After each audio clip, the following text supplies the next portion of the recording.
Olá, tudo bem? Seja bem-vindo à Rede Capital de Comunicação com o programa Varela Torres, o seu momento jurídico.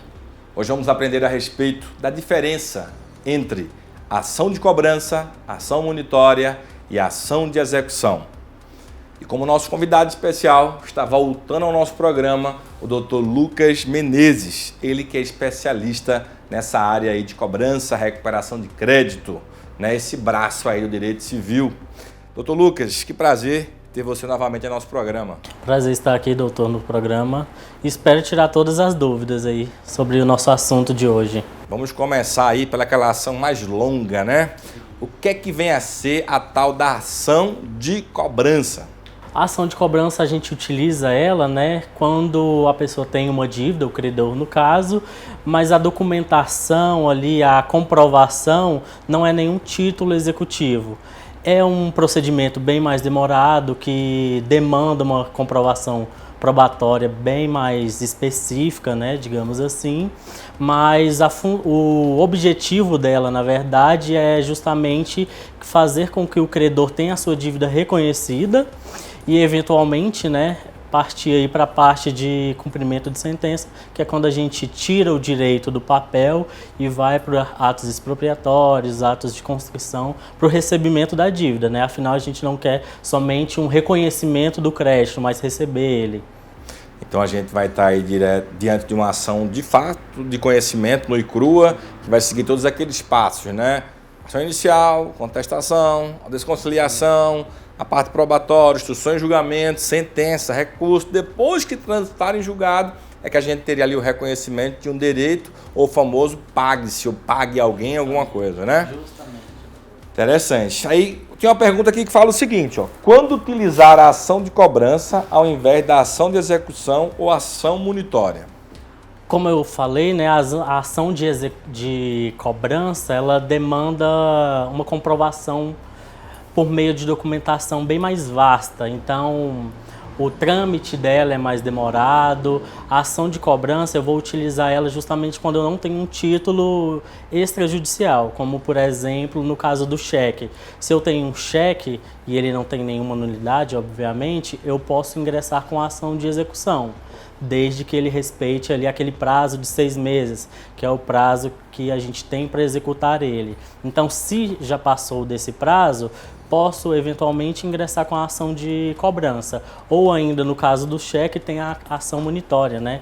Que é na parte do cheque eu tenho ali, eu perdi a minha pretensão executória, digamos assim, mas eu tenho o poder de escolher entre a ação de cobrança ou a ação monitória. Então, a ação de cobrança, eu vou utilizar ela quando eu não tenho um título em si. Eu preciso do reconhecimento do direito ainda, eu preciso do reconhecimento por parte do juiz, do meu crédito.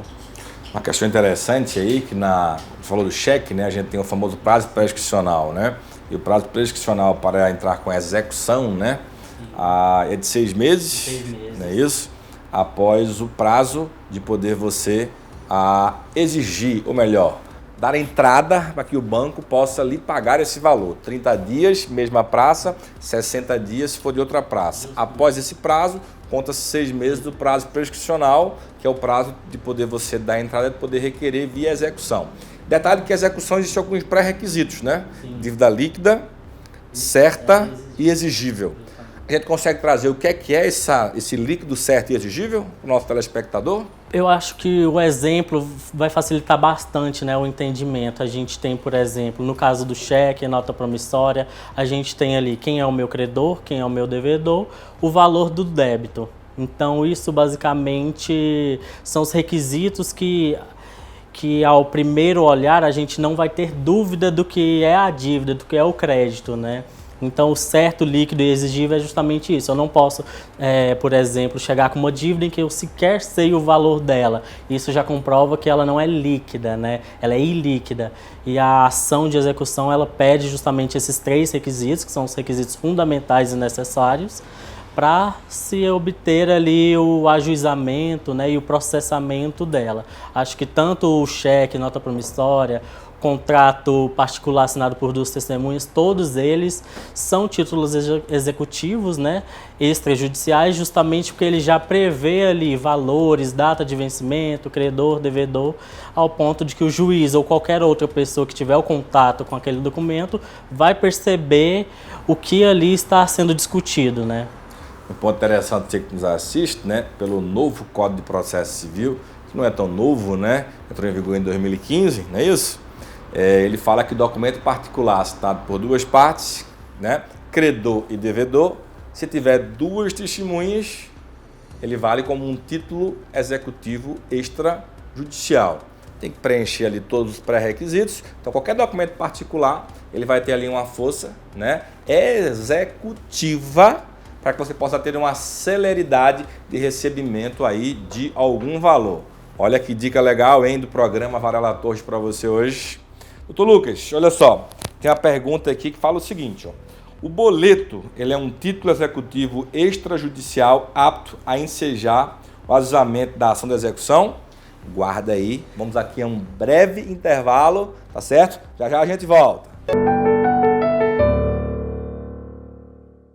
A Varela Torres Recuperação de Crédito, com sede na capital do estado de Goiás, atua em todo o território nacional e é composta por corpo jurídico especializado que contém advogados, auxiliares jurídicos e recuperadores de crédito. A equipe é apta a realizar negociações de casos de diversos níveis de complexidade, tanto em âmbito judicial quanto extrajudicial. Sua empresa ou condomínio sem inadimplência de recebíveis.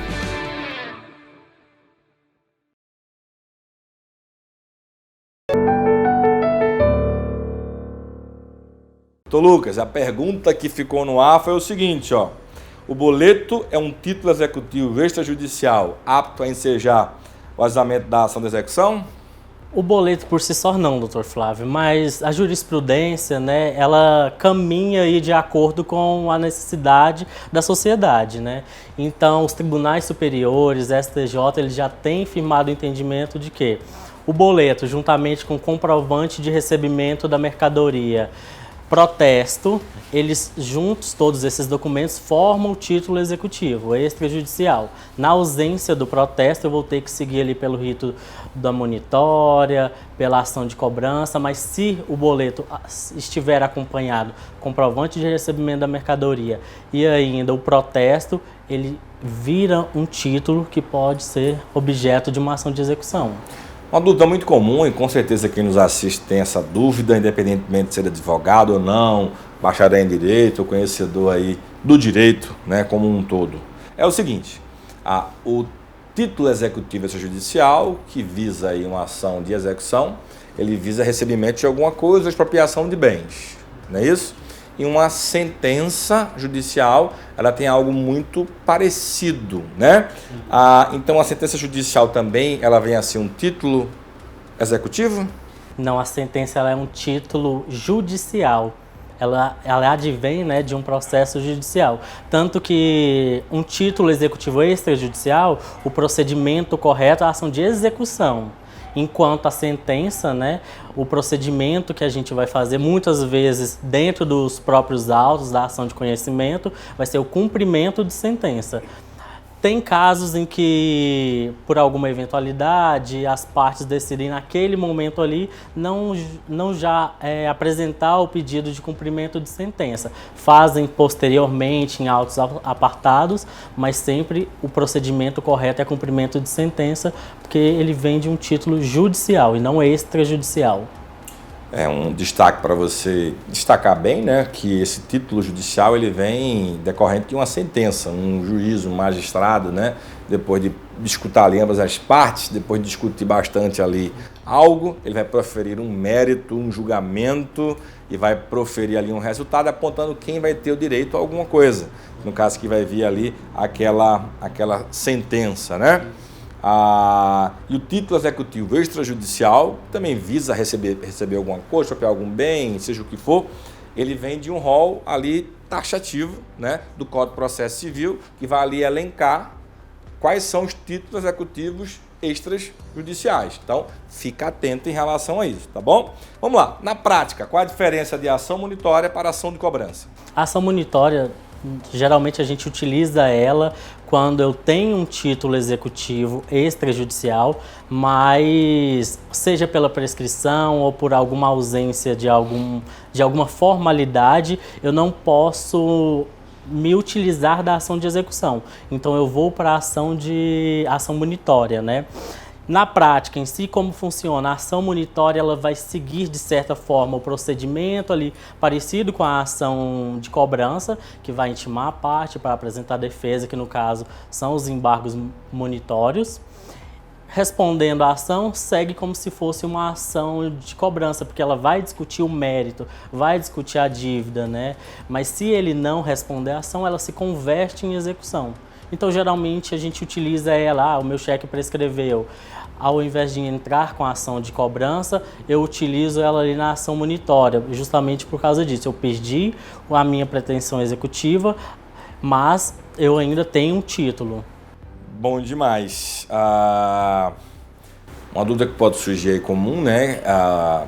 Quem conhece da diferenciação de justiça comum e juizado, ele pode estar se perguntando se ele pode usar os 3 tipos de ação, já explicamos aqui cada um deles: ação de cobrança, que é tema, monitória, que é tema, e a execução, que é tema também.